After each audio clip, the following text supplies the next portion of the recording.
All right, welcome in. It's Wednesday. It's hump day. Time for total bases and some day baseball. I love the midday weekdays because we get baseball pretty much all day. I'm here with Tokyo Brandon, Bryan Leonard.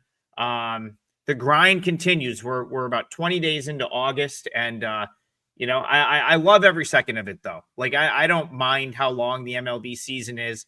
I was talking to a couple of friends of mine that are in the space, and they were like, "Are you getting burnt out?"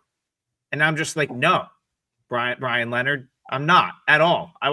You could play this 12 months out of the year, and I'd be in for all 12 months. So we're back for another day, and let's go right back to what I feel like has kind of been our feature series so far for the beginning part of the week. Brewers Cubs. How about those Cubbies? They sweep the doubleheader yesterday. I had game one right. I got to be honest, that wasn't really expecting them to come out and sweep it. But they did, and that's huge for the Cubs. And now they have to turn around and play game 4 of what's going to be a 5-game series. So, Mizorowski, Rhea, how are you seeing this one? And what do you expect out of Mizorowski from a length perspective tonight?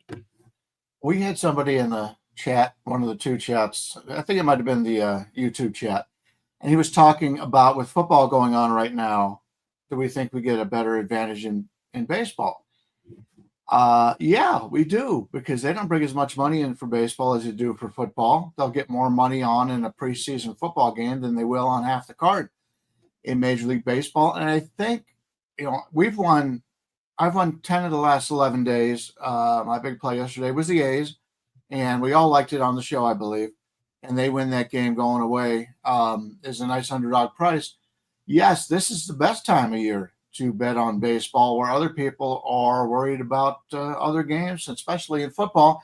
And college football starts this week. So, yeah, we've gotten some really good numbers, and I think we can take advantage of that. We're going in this Milwaukee series. Jacob Mizorowski comes back. If you remember his last start before the injury, he was playing the Cubs, and he was doing pretty well. Give up 2 earned runs, I believe, in 4 innings. They took a shot back to the elbow, and he missed his last start. So he came back from the IL against Cincinnati and got bombed right out of the gate right there. So I think a lot of the shine is off Mizorowski a little bit coming into this. He comes in with a 3.89 ERA. Expected ERA still very good at 2.65, 1.13 whip. Those concerns we had coming into the season about his walk rate are back, 11.5% on the walk rate, but his strikeout rate, 36. So he's still at 24.5, which is elite level when it comes to strikeout minus walk rate. And you have to think he's looking forward to this start, obviously, because he got hurt last time he played the Cubs, but he got behind in Cincinnati. So the motivation is there for this young guy, and he's looked pretty good when he's been motivated this year. Colin Ray going for the Cubs. We've talked about him all year long. He's an innings eater. He's got 7 seasons, 4.45 ERA, 1.28 whip. Nothing is going to make it to the Hall of Fame. He probably won't even be remembered much after he leaves the Cubs, but still, he's very good at walking people. He's in the 79th percentile, and his extension is in the 71st percentile because he's 6'5". So that makes it tough to hit him. Plus, he's got 7 different pitches, and we always like that kind of thing. So when you've got a veteran like he is, he's 35 years old. If something's not working for him, he can always go somewhere else. From a bullpen standpoint, the Brewers are in much better shape in the bullpen because they did lose the doubleheader yesterday, and Aaron Ashby threw 50 pitches. They're in a situation where their top 4 out of 5 guys in the bullpen are all available here, whereas the Cubs, everybody other than Ben Brown pitched yesterday, and Ben Brown pitched, I believe, threw 54 pitches 3 days ago, so he's not going to pitch either. So you've got more of a tired. I mean, they're not completely out of it. I mean, a lot of the Cubs guys, they only threw 10, 15 pitches yesterday. They'll be able to bounce back. But still, because they were used in the doubleheader yesterday, I think we have a nice pitching advantage for Milwaukee here. I prefer the Brewers in this one. The line is like minus 112. Currently, Milwaukee, yeah, let's go with, maybe minus 112, a total of 7 to the under. I think Milwaukee evens up the series here after an embarrassing day yesterday.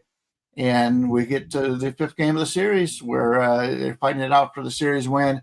Obviously, the games are much more important in Chicago because they're still very much behind. They're fighting for that wild card spot. But I think it's a good spot overall for Milwaukee to make a nice little comeback here.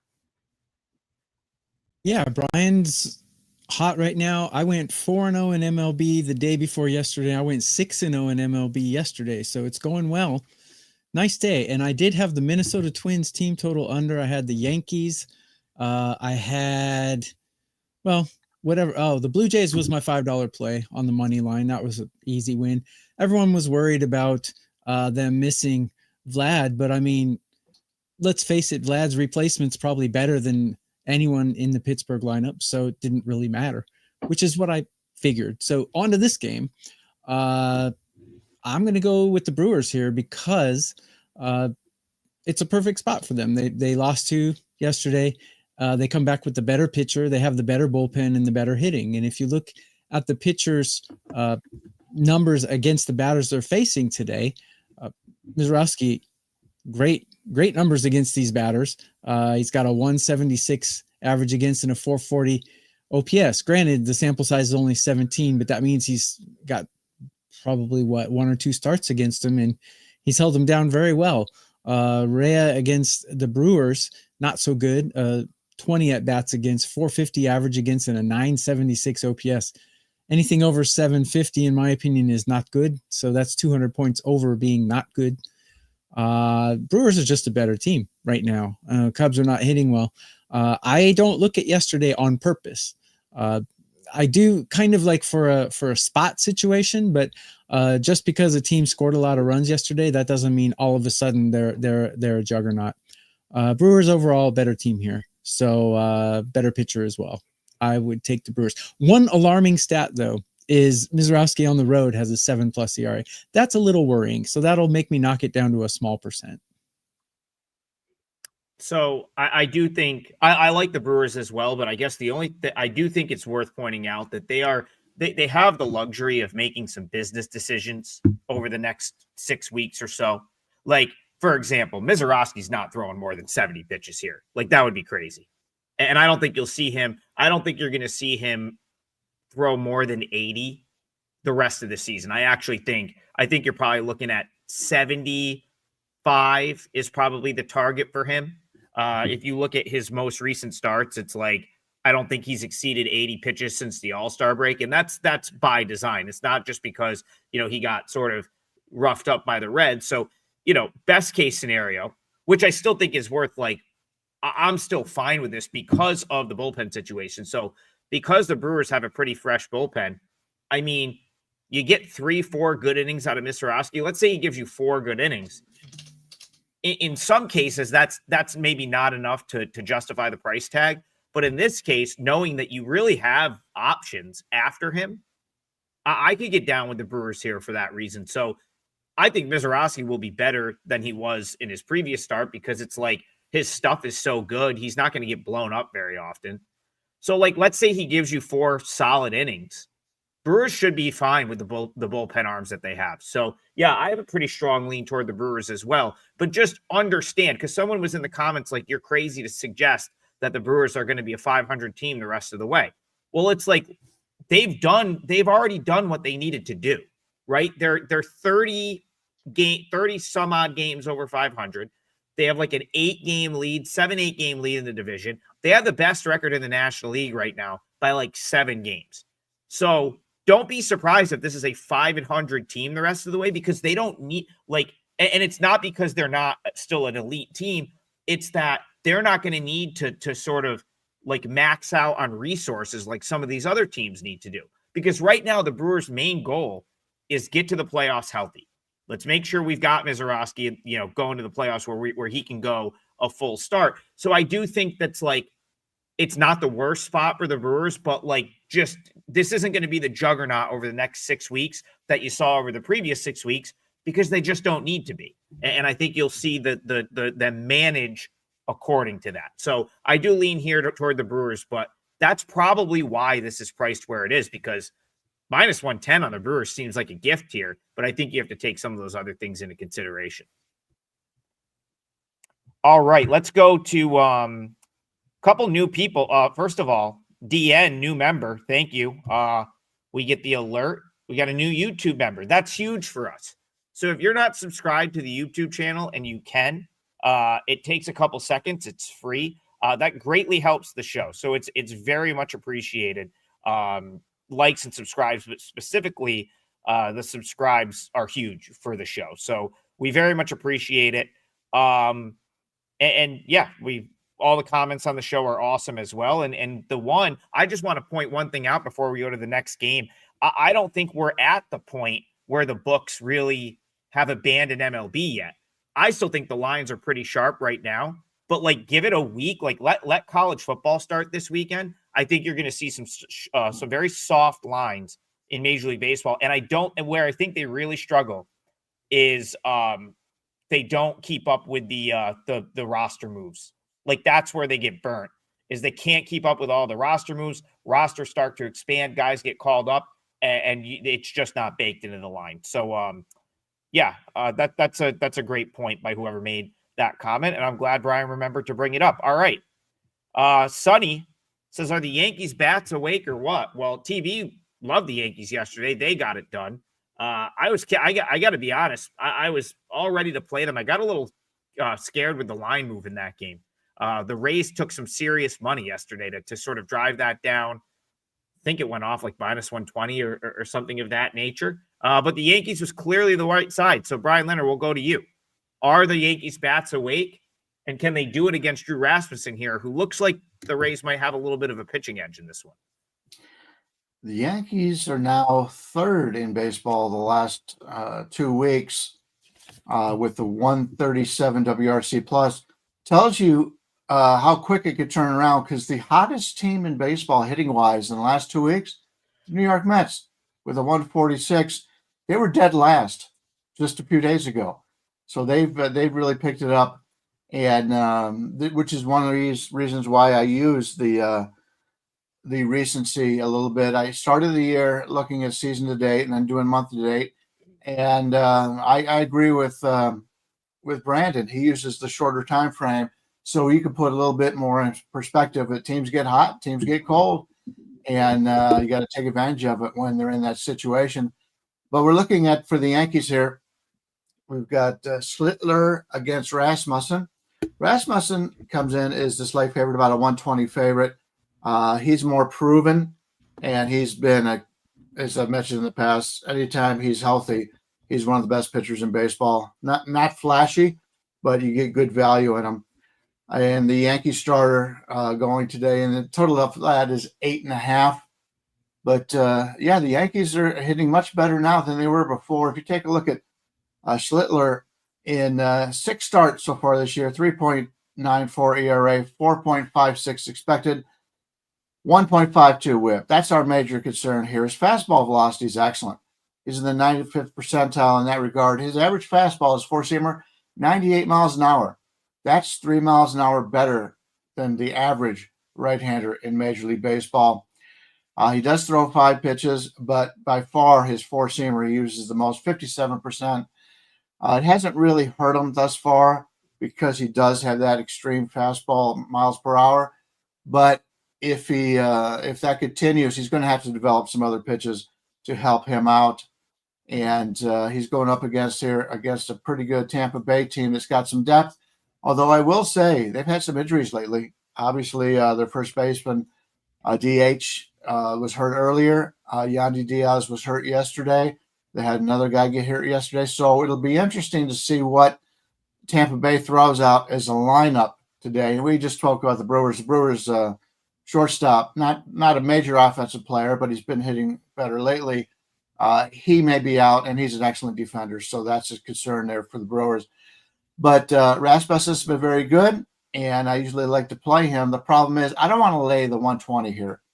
I think Tampa Bay's got an advantage in their starting pitching here, but because of some of the injuries and some of the guys who may not play today, The Yankees definitely have the advantage in hitting since they've been able to put basically their DH out in the outfield. That gives them another great bat. The veteran Stanton usually just DHs, but they've been putting in the outfield. He's not pretty, but he's been getting it done out there, and they've been letting obviously their best player DH. So that helps them a little bit here. The Yankees offense has been really good lately, and this is probably about as deep as they've been in quite some time. So we've got Tampa Bay pitching against the Yankees hitting. I think the line's about where it should be, so I'll be passing. Yeah, I pretty much agree with that. And by the way, guys, I have my MLB plays up already today on a 10-0 run in MLB, 6-0 yesterday, 4-0 the day before. I'm sure these guys are going to have something up too. I have a free play in MLB up as well. Go to wagertalk.com and check out our pages.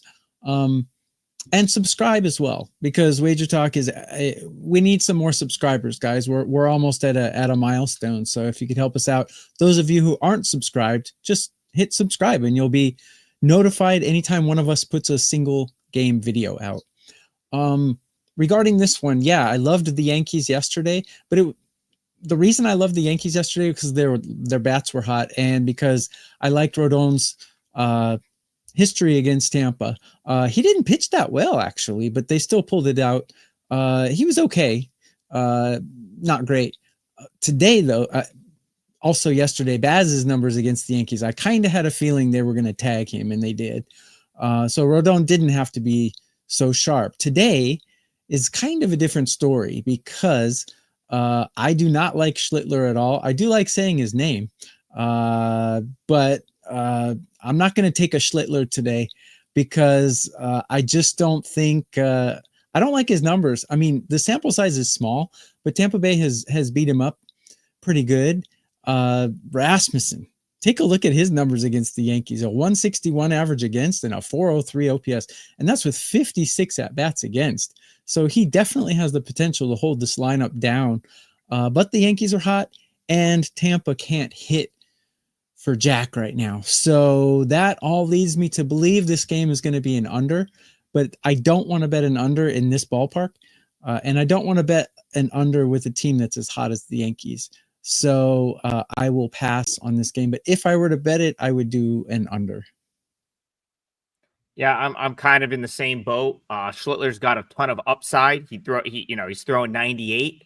Like that's from a upside standpoint, he's a guy that like is probably not that far off from like really figuring it out and potentially being pretty good. He's got, he throws 4 or 5 pitches, 98-mile-an-hour fastball. He's shown the ability to command those pitches at the minor league level. Now can he do it in the big leagues? And he's shown flashes of doing it. Like last time out against the Twins, he was very solid. 5 innings, 1 run on 2 hits, 6 strikeouts. He really hasn't been blown up at the big leagues. He's kind of steadily given up, right? He's given up something in each start. I guess that's my concern here because we know Rasmussen at his best can be like 7 scoreless, right? Like if you get Rasmussen's, good effort, the last, and he's shown it of late. 1 earned run against the A's last time out, 6 shutout innings against the Mariners. So that's, I guess, my concern is just, I would love to find a spot to sort of play the rate. Like I really like Rasmussen. A lot of red on the StatCast page. He is a guy that I'm okay backing, and I think I had him for I believe a big bet recently that cashed. But I'm too concerned with like this. Like Tokyo Brandon made a great point. This Rays lineup doesn't hit, and at least they don't hit consistently. And there's just too much upside with Schlittler where if he's got it working, I could see him sort of shutting the Rays down. So yeah, maybe the under, but then again, you're in a ballpark that's not exactly under friendly. So a tough one. If you're done, can I just add my 2 cents? Let me give you my rankings for these bullpens in current form. The Rays number 3 and Yankees number 7. So that kind of bolsters an under as well that Adam seems to agree with. Yeah, I just like how both guys are throwing the ball, and I think there's upside to Schlittler that's not fully priced into the market because he's given up a little bit here or there.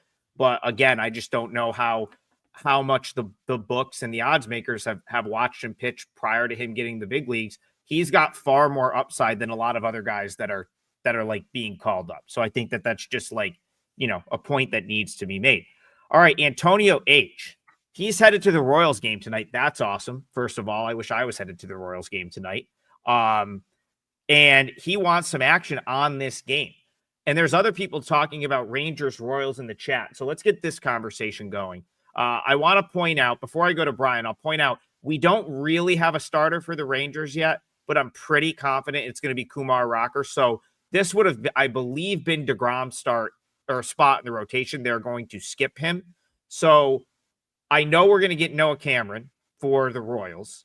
And I think, like, let's put it this way. If it's not Rocker, I don't know who it's going to be for the Rangers, but I could tell you right now, if it's not him and you were to bet the Royals now, you've probably got yourself a good number. So Rocker's the only one that makes actual sense, in my opinion. And I guess let's give Antonio H some action for the game. Can he bet the home team here? I think there's value without knowing who the starter is, because right now you can get Kansas City at home upwards of plus 109. You get a good number with Cameron on the mound, and I like Cameron. He's a lefty going against this Texas team who is fading fast. And obviously DeGrom is they were somewhat concerned about DeGrom with all the innings he's pitched, and he hasn't been quite as good as of late. So who is Texas going to throw out there is on the mound who's better than Cameron? I don't think they can. So if you do like Kansas City, I think it's a good time to bet it now, because once they decide to use, let's say they use Kumar Rocker, he's got a decent future, but he's been very inconsistent, and I would rather have Cameron, to be totally honest with you. And I also like Kansas City because they're playing at home and they're playing better ball. So, yeah, I'm interested in Kansas City here, and I think if we can get them before they announce, we're getting even a better number. Cameron on the season, 2.47 ERA, 3.39. Obviously, he's been a little bit beneficial, and there'll be some negative correlation coming up, but he's got a 1.06 ERA. If you take a look at his StatCast page, the worst thing he does is his fastball velocity. He's only in the 20th percentile. He's a lefty that throws 92.3 miles per hour, which is less than a mile per hour, less than league average for a lefty. And he does throw 5 pitches, 16% or more. Even his four-seamer, although it is his number one pitch, it's only 27% of the time. So I really like Noah Cameron. I like the situation here. And without knowing who the starter is, I can't get into that. But, yeah, to me, this is going to be a game that's going to make my card somehow today. And it probably is going to be as soon as the show is over, because I want to get that number before it gets away. And Cameron should be, am I wrong here that he should be about a 130 favorite here if he goes against somebody like that? So, yeah, absolutely. There's plenty of value here on Kansas City right now. Guys, go to our pages at wagertalk.com. We always have free plays up. Take the 10 seconds to go there and check out what we have offered today. I have mine up already today. I'm sure these guys do or will very shortly. I have no idea why the Royals are an underdog here. Makes no sense to me. I saw them at plus 110 before the show started. That makes absolutely no sense to me. The Rangers can't hit right now, and their bullpen is playing like garbage. The fact that they didn't have a starter announced means to me that there's a potential for a lot of bullpen usage here. And their bullpen is not performing well. I have them ranked 21 in current form out of 30 teams. Royals, on the other hand, look at they're hitting number 7 in MLB in current form, and their bullpen's ranked 9. I got Noah Cameron ranked number 9 on a curve of 30. He's not number 9 out of 200 pitchers, but he's in the top 1/3 of pitchers according to my numbers. No sample size against these batters, which tends to favor the pitcher if the batters have never seen him. And he's got good home stats. So I don't know why the Rangers are favored. Makes absolutely no sense. This is going to be my parlay leg. I'm going to take the Royals on the money line here. Currently between 110 and minus 110. So I guess plus 100 would be a fair number. Yeah, I think that's what I'm kind of looking at right now. I just checked out like DraftKings, some of the sites that do have. So not every site has this lineup yet. Probably for that reason. Oh, It looks really? like the play. Yeah, like Will not make. Yeah. it looks like the places that do are still hanging like even money. Is that true, Brian? Is it about even money Well, right now? I'm seeing ESPN bet at minus 115, FanDuel minus 116, Caesars at Really? minus 10. Hmm. So to me, Yeah, that's I see. I mean, listen, here's the deal. If you They're favored now. I think if you like the Royals and there are still some like minus 105s, even I did see DraftKings just moved it to a favorite. They were like plus 102 before I got in the show. I think it's like Minus minus 105 now or minus something like that. 101 is what Russell's saying. Okay, minus 101. Yeah. Like the point is there's Plus almost 100 no on way. MGM. There's almost no way like you're not locking in a good number by taking the Royals right now. And it goes back to what everyone's saying. Kumar Rocker, I feel like, has been sent down 3 times this year already. And last time out down at AAA, got bombed. Granted, it was in Albuquerque, but still, like it shouldn't really matter. That's not Albuquerque doesn't have a great lineup right now. So it's like, yeah, it was altitude, but you still can't be getting blown up by that team. So I don't see how there's any way it's not him, because if it's not, then maybe if it's, let's put it this way. If it's not Rocker and it's a like somehow a collection of Rangers depth arms, then the Royals should probably be like minus 140. So I think you're on to that's going to be a good bet. I would take it even if DeGrom was starting. I would take the Royals today. Well, yeah, I mean, it would obviously be a much different price, but yeah, I think there's, shout out to you, Brian, at the trade deadline. You were the one person. I don't think I heard many people sort of pumping up the Royals, and Brian came on this show and said, I think the Royals had a great deadline. I was even like, yeah, they're kind of, I don't see them getting into the mix, but they're right in the mix. 5 straight wins, and that's the other thing. They can't afford to like not keep stacking wins. So it's like they're not in a scenario where, they didn't have a bunch of bullpen usage yesterday. I think Lugo pitched into like the 7th inning. So they're okay. They're set up okay there. And I mean, this is a team that has won 5 straight games. They're now 2.5 games back of the Mariners for that last spot. So the Royals have a lot to play for. And I'll keep going back to that Rangers. Who retired earlier this year? Was it Kevin Pillar? And he kind of talked about how there's like no camaraderie in that clubhouse and just kind of everyone doing their own thing.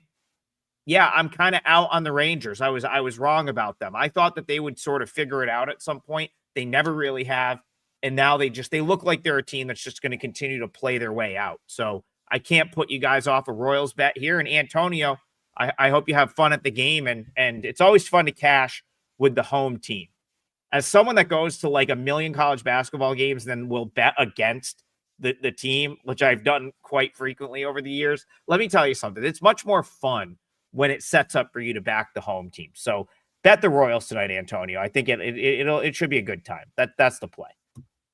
And that's Tokyo Brandon's play for the parlay. So we'll throw it in there minus 110 just to be fair. But yeah, I think Travis said he just put in his bet his second KC ticket, and MGM didn't move the line. So it looks like some of these books are probably going to be asleep at the wheel, because I fired up a local offshore quick and it was still even money. So, again, just see if you can take advantage of that.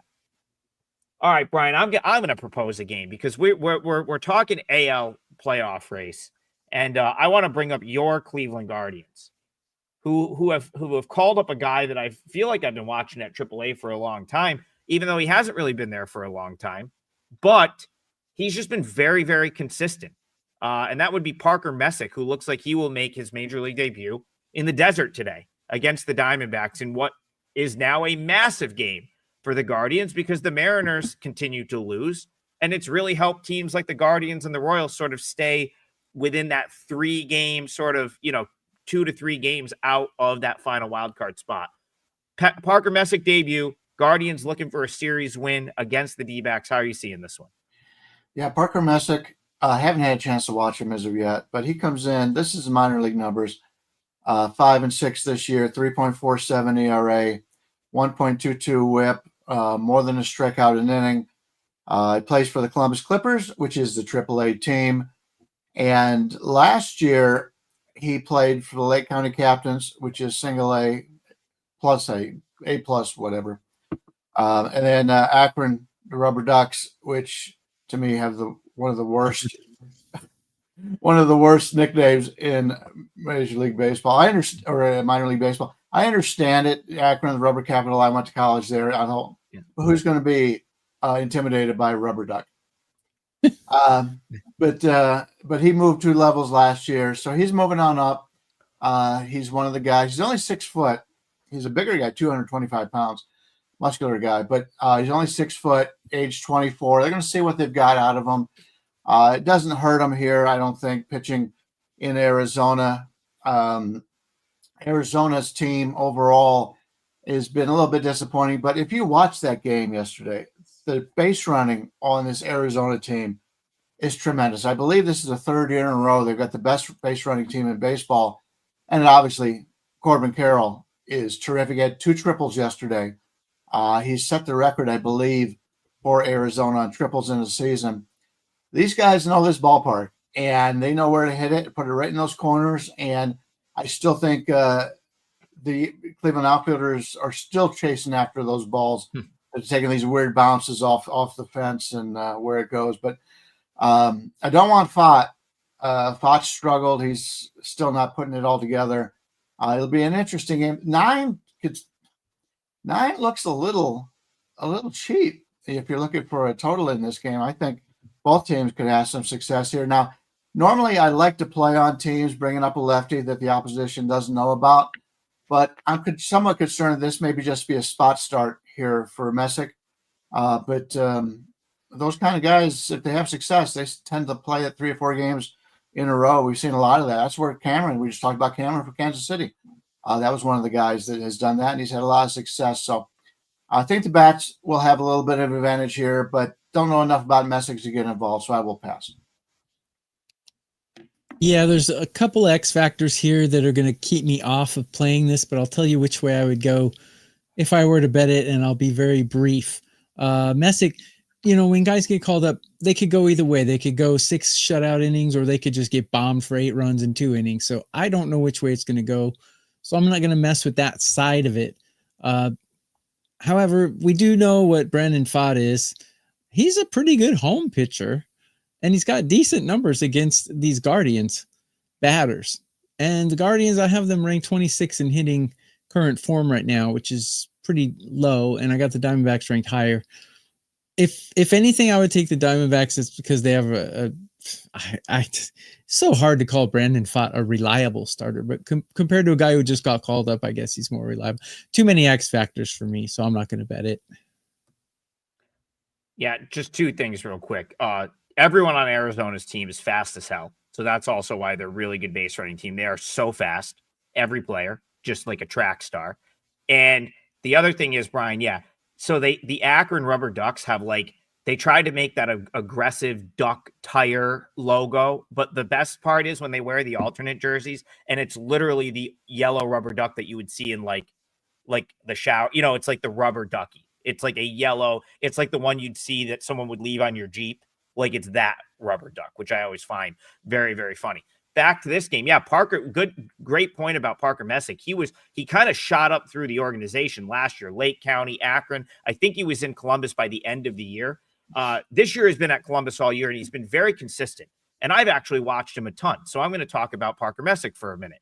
I was watching a Columbus broadcast back in July, and they kind of talked about, they kind of talked about, giving him a start off here and there, because I think the expectation was that they would get him up at some point this year. So he got bombed at the end of June, which is fine. It was like his only bad start of the year. In July, he only started twice, and then he pitched in the Futures game, which is the day before the All-Star game. 2 very good starts. They skipped him at the end of July, since giving him that extra rest, which was basically skip a start, let him pitch in the Futures game, which was like a 1-inning outing. I think he started the Futures game, actually, so maybe he pitched 2. And then skipping him after his start in July. These are his numbers at AAA in August. He has a 215 batting average against and a 0.98 whip. In his 2 starts in July, which are kind of on the end of that, where he got the extra rest, 163 batting average against, 0.73 whip. And he's averaging over a strikeout per inning. So not only has he been super consistent all year, his full season numbers are very solid. Like you look at his full season numbers, ERA in the mid 3s, 119 strikeouts and 98.2 innings, and a 1.2 whip. That's very respectable. The fact that they kind of let him exhale a little bit, they let him go to the futures game, do his thing, gave him a start off, and I almost feel like it's like sort of giving him a second wind, and now he's looked great. And now none of the remember, Guardians, International League, Diamondbacks, PCL. No one on this Diamondbacks team will have seen him at all. It's not like they've run into him at the minor league level. So you got a lefty that they haven't seen, one that's throwing the ball extremely well. Brandon Pfaadt sucks. I'm sorry. I'm just going to say it. I don't know how this guy hasn't gotten his shit kicked in at the big league level yet. It makes absolutely no sense. Like the fact that he is still like been somewhat respectable is crazy to me. When you look at like he's got an expected ERA close to 6. For whatever reason, guys are swinging and missing at pitches. It makes no sense. He doesn't walk anyone. That's fine. But I mean, the rate at which he gets barreled up, he should be getting bombed, especially in this ballpark. Someone make that make sense. One of the best hitters parks in the league. This guy is he is out over the plate constantly. He should be getting lit up. So I'm going to throw Guardians in the parlay right here. This might end up making the client card. I'll have to see. I'll have to think about it for the next 20, 30 minutes while we're finishing the show. But parlay, it's good enough. So what do we got for Guardians? Are they still like even money, plus 105, something like that? You can get them at plus 103 right now. Yeah, and that means they've taken a little bit of money because I think they were like plus 110, plus 115 earlier at one point. They were plus 115. I will point out that Messick's their number 12 prospect, and this year's team for Cleveland, they're known to develop pitchers very well, but most of the Guardians' better players are from a hitting standpoint. In fact, they went a lot of hitting in the draft. They're starting to get away from the pitching. So being a 12th ranked player is not normally anything special, but they don't have many pitchers in that. So he's one of the better ones that they have available.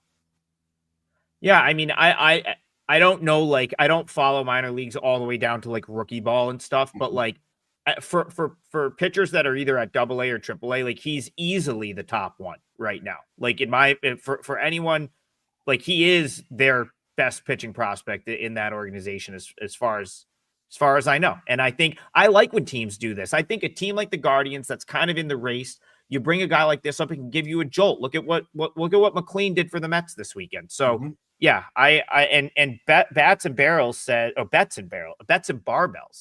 I totally read that wrong. That's a great name. He says Pfaadt was getting touched up a lot at the beginning of the season. He's managed slightly better lately, but he's still hot garbage. I couldn't have put it better myself. That's well said. So yeah, we'll throw the Guardians in the parlay. And I'm rooting for Bryan Leonard. I want his team to play their way into this playoff picture so he's got something to root for in September, which the Mariners are certainly doing their part to make that possible. I've got burnt on them the last couple of days, and they're letting everyone back in at this point. So let's move on. Let's continue. Let's talk about that game because it's a day game. Unfortunately, the Phillies killed our parlay yesterday. And you know what's tough about that?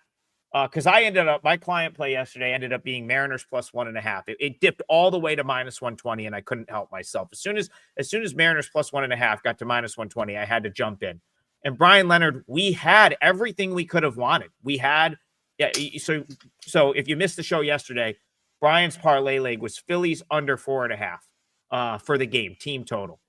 We got to the bottom of the 8th inning. They were at 4 runs. The Mariners had all their good bullpen arms, and they were rested. And Matt Brash puts a guy on and then gives up a 500-footer to JT Realmuto. No doubter. And that was super disappointing because I felt like I put myself in great position to win. We had everything we wanted, and the Mariners got it shoved in their face by a Phillies team that just looks somewhat unstoppable right now. I know people are expecting me to be like, oh, like I would just run it back with the Mariners. I hate this spot for the Mariners. I don't like this spot at all because they had the spot. They had the setup last night that they could have, like, that was the setup you want.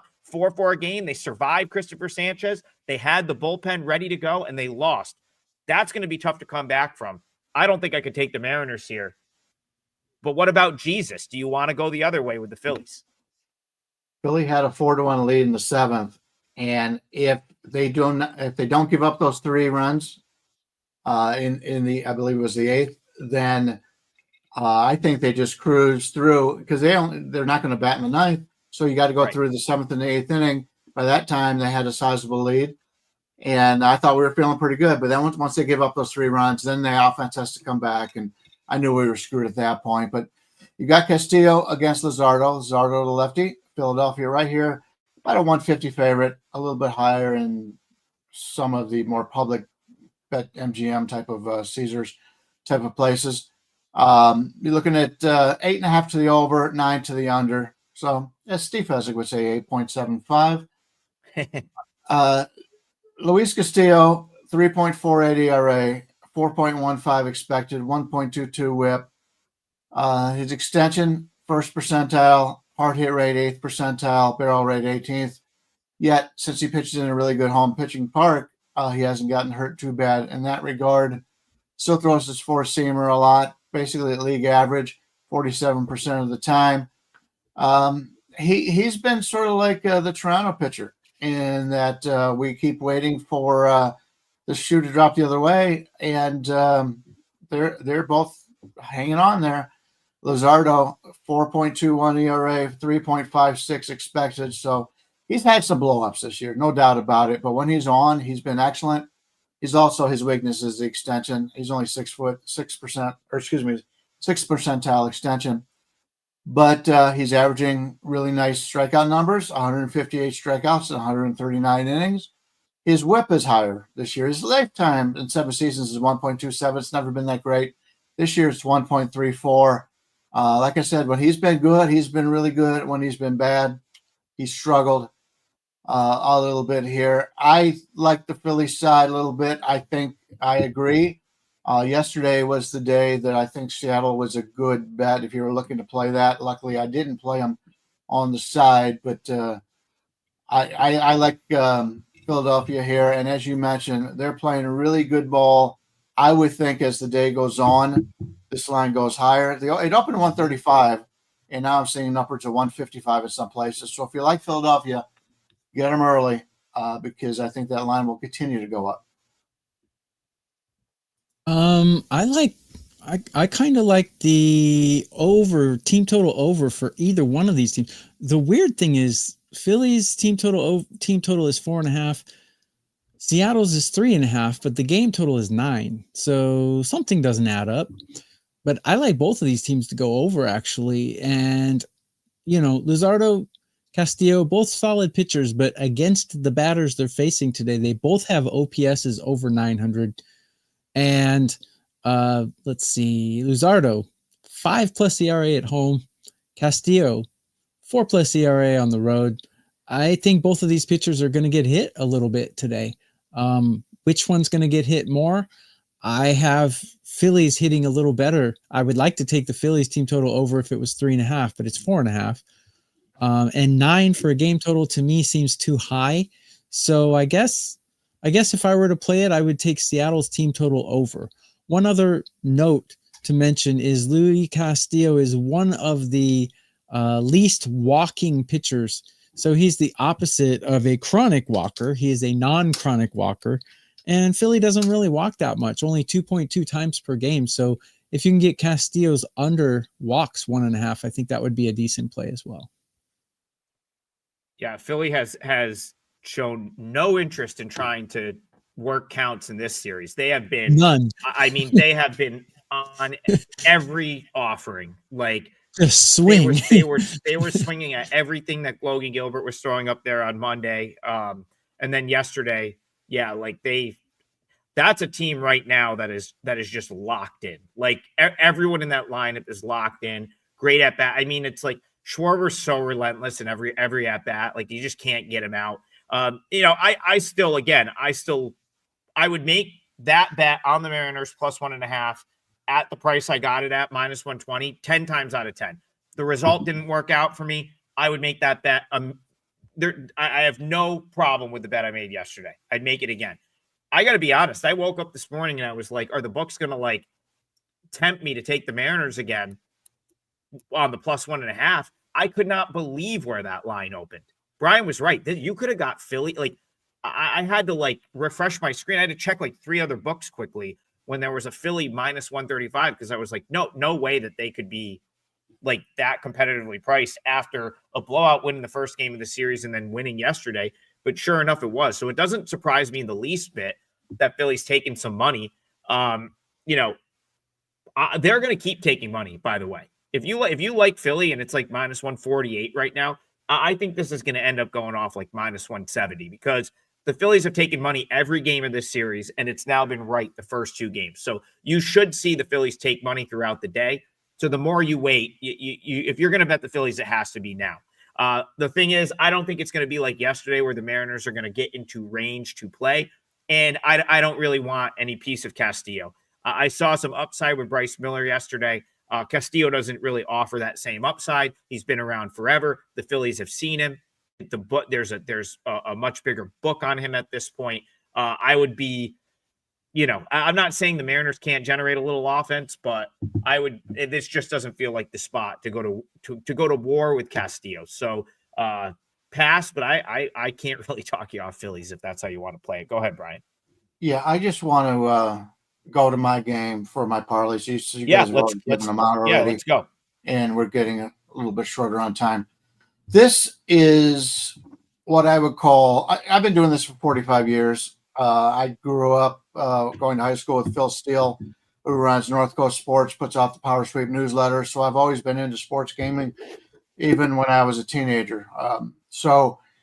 I've been releasing plays for about 45 years. This is a game that I've seen happen so many times over the years, and I've learned to spot it. And that's going to be the Chicago White Sox at the Atlanta Braves. First off, this is the 3rd and final game of the series. Both teams will be off tomorrow. So this is a getaway game for both these teams.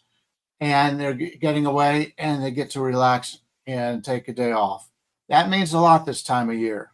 So not only that, but the last 2 days, there's been 21 and 23 runs scored in these games. So the offenses, as Marco would say, would be fat and sassy, whereas the pitching staffs are really in a situation where they've been used up a little bit and we need some length out of the starters. The great news is Martin Perez is on the mound for the White Sox.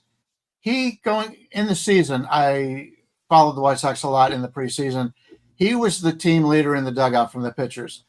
He's a veteran. He's been around a long time. He took over those responsibilities for the White Sox in the preseason. And obviously he's had injuries and this is his first game back.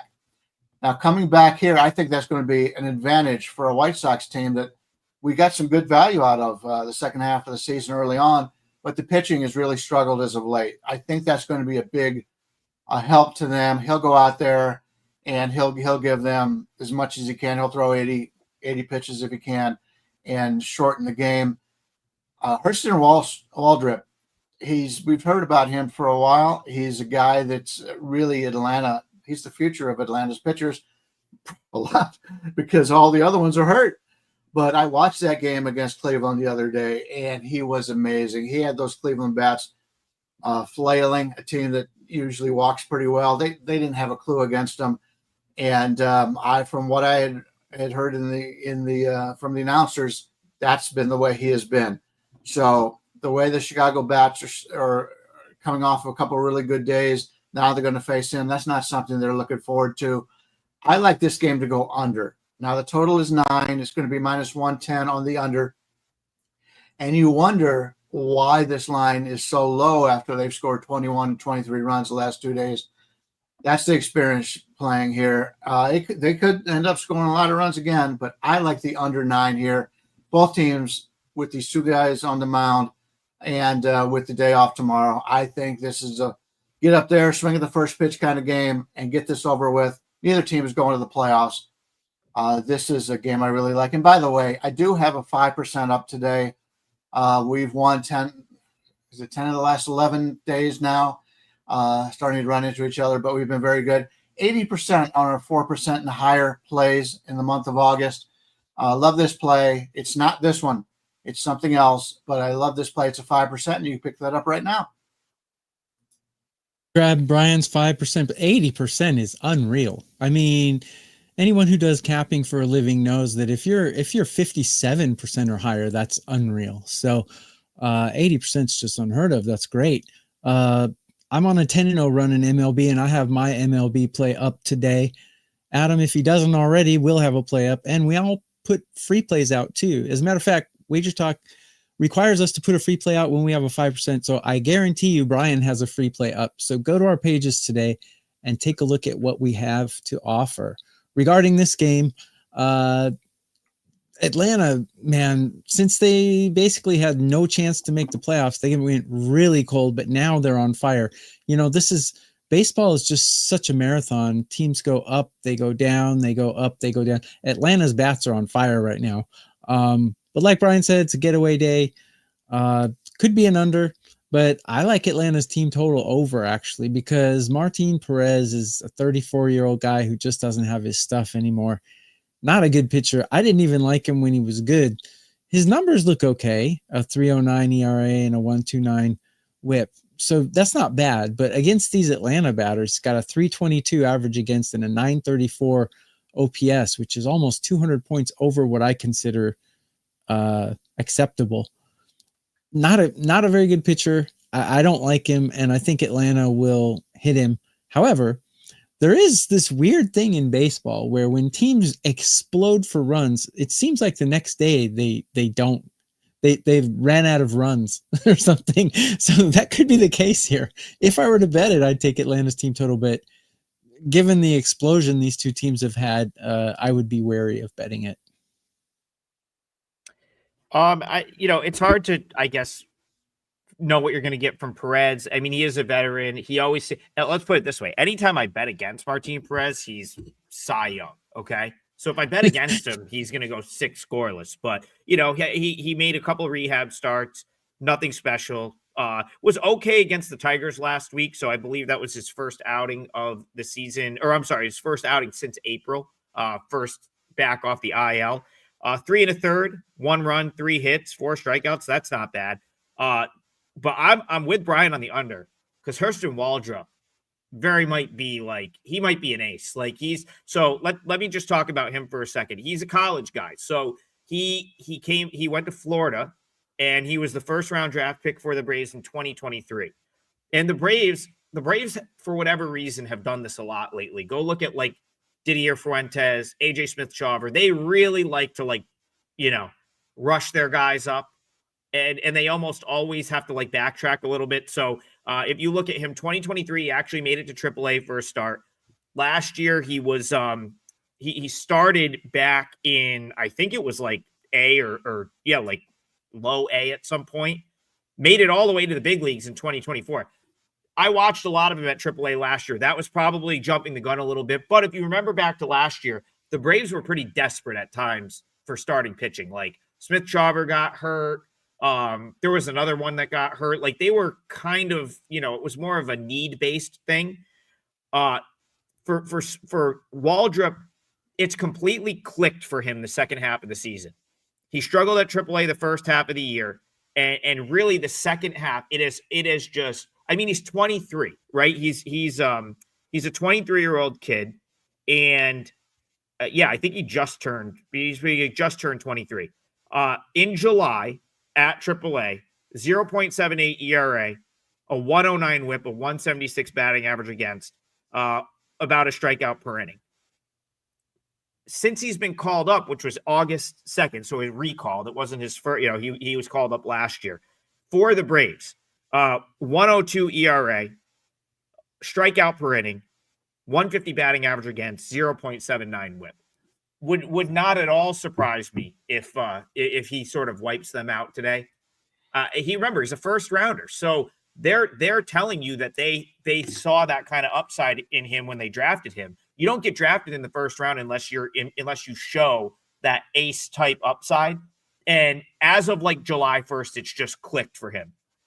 He's figured out how to command his pitches, and he has been awesome. So yeah, I can't argue with backing Waldrop in any capacity. And of course, if you like the under and you can get a respectable outing from Perez, then I don't mind that at all. So Bryan Leonard, I'm with you. I think under makes a lot of sense here. What is that? Minus 110 on the under minus 9? 110 on the 9. I do want to point out ESPN bets got the under 9.5 and minus 130. Don't play that. The going from 9 to 9.5 is not worth 20 cents. So even though it's you look like you're getting up an extra half. If you've watched Steve Merrill talk about it in the past, he really lets you know that the odd numbers are much more important than the even numbers in baseball when you're laying numbers on totals. So yeah, you're already getting the 9, so it could be 4-4 in the 9th inning, and they score a run in the bottom of the 9th, and you still get a push out of that. It's not worth it to pay that extra 20 cents. All right, we have the parlay locked in. I will recap it at the end of the show. Let's get one more quick one in because I feel like this is not going to take us that long to talk about this game, but we've been right about this game both days so far. Let's talk Dodgers Rockies. So we were right about the Rockies on Monday with that +3. Last night, Bryan, we pointed out that team total being 7.5. I think they had 7 in like the first two or three innings of that game.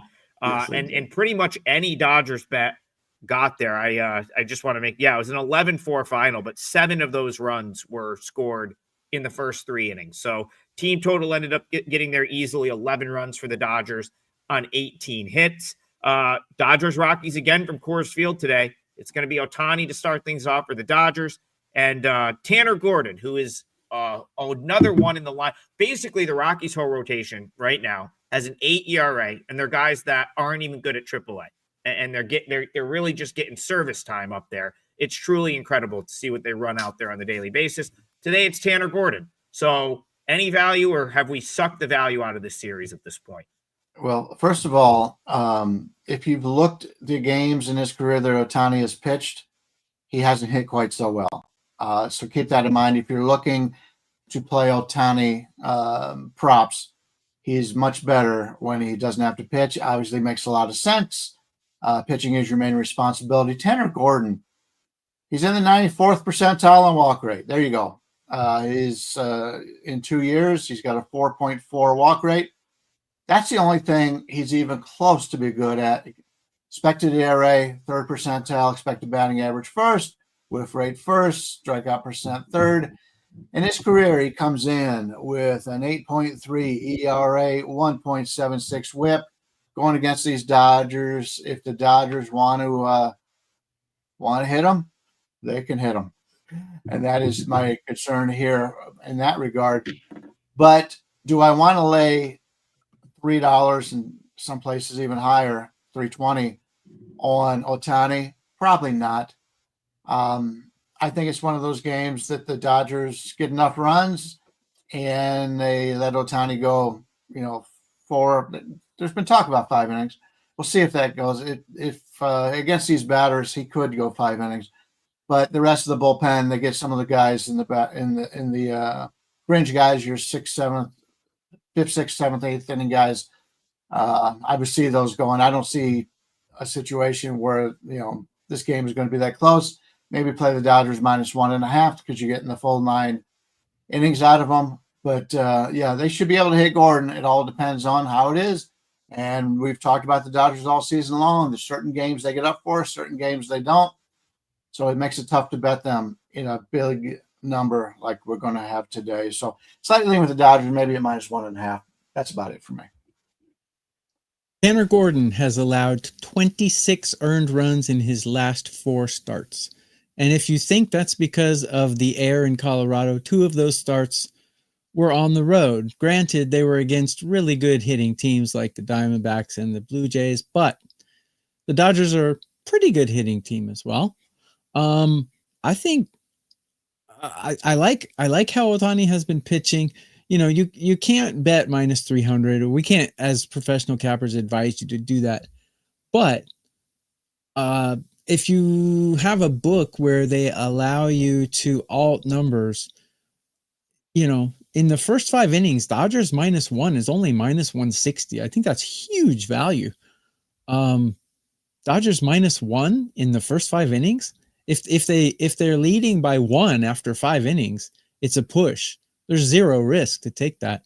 And if they're leading by 2, Tanner Gordon, I have him ranked 30 out of 30 on a curve of 30. He's the worst pitcher in MLB.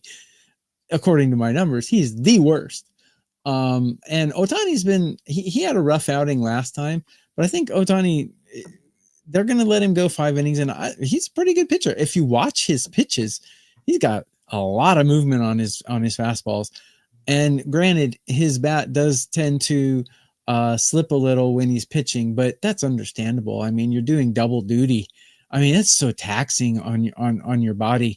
But I think Dodgers -1 in the first 5 is well, nothing's easy money, but I think I'm surprised it's only -160. So that would be how I would go on that. I'm not a big props guy, but I do think there might be a way to play some Dodgers props here. So the way that the market, I feel like, you know, it's hard to find value Dodgers props over in a game like this. They're most of them are going to be juiced up. But I do think that the guys that tend to get more sort of juiced when you're talking about Dodgers props are going to be Ohtani, and Bryan just gave you a good reason why to avoid him. He's pitching today. Freddie Freeman, because he's arguably the best player on the team, or you know, he's hitting third, and because they're left-handed hitters against a right-handed pitcher. But Tanner Gordon's splits are actually reversed, like at least this season, and the sample is roughly the same left and right. Right-handed hitters against Tanner Gordon this year are hitting .423 with an over 1,000 OPS.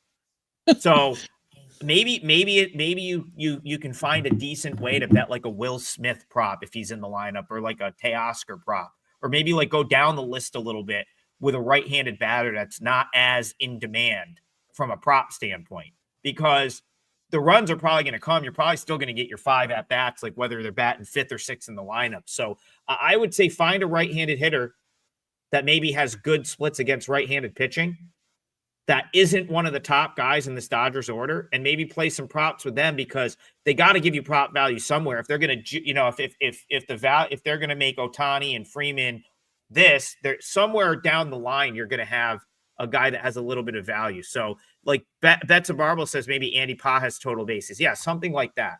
But he is getting lit up by right-handed hitters. And I don't think that's going to be like totally known, because most people think, oh, right-handed pitcher, he's terrible, let's put the lefties in. But righties have tagged Tanner Gordon this year. So just something to think about. All right, we have reached the end of the show. We have the 3-teamer plus 647 today. That's exciting. Let's see if we can get one of these bigger ones. Pretty much everything -110 or better. We've got Tokyo Brandon, Royals -110. I'm going to go with the Guardians plus 103. And then we've got Bryan Leonard. He's going to go White Sox Braves under 9. Comes out, I ran it quickly, plus 647. So we cashed the parlay on Monday. We were an inning away from getting it yesterday, so we didn't get it yesterday, but hopefully we can come back and cash here. TB, do you want to you want to do one more quick promo before we get out of here? Yeah, Brian's got a 5%er. I have an MLB out. Adam, do you have anything out yet? No, but I'll put something out at some point. Listen, I think I'm still 1 over the last 30 days. I've been really hot, but I lost my 5%er on Monday. I split yesterday in a game that I went 1-1. I felt like I should have went 2-0. So I think your best move is to ride Bryan on that streak with his big play. So yeah, I mean, I'll have something up, but if you're going to buy something, I think you should buy his 5%er. So yeah, and guarantee Bryan has a free play up, and I guarantee you I have a free play up, and I guarantee you Adam will have a free play up. And a lot of people complain that we don't give out picks on the show, but you know what? This show is about giving knowledge. And if you can't make picks out of the information we've given you, then I don't think I can help you. So go to our pages at Wager Talk. Take the 10 seconds to see what we're offering. Yeah, we also just gave 3 picks that are -110 or better. So I don't know what people are talking about. And I'm going to recap it one more time. It is our 3-teamer for today. TB, Royals -110. We also have someone boots on the ground there from the chat. So he's going to get that home for us. Good luck. Guardians for me, +105, +103, +105. And then White Sox, Braves under 9. So that's the 3-teamer. Royals, Guardians, White Sox, Braves under 9. All full game. Let's cash a 3-teamer. Hope everyone has a great day. And we'll be back in the morning. More Total Bases, 9 a.m. tomorrow morning. See you guys then.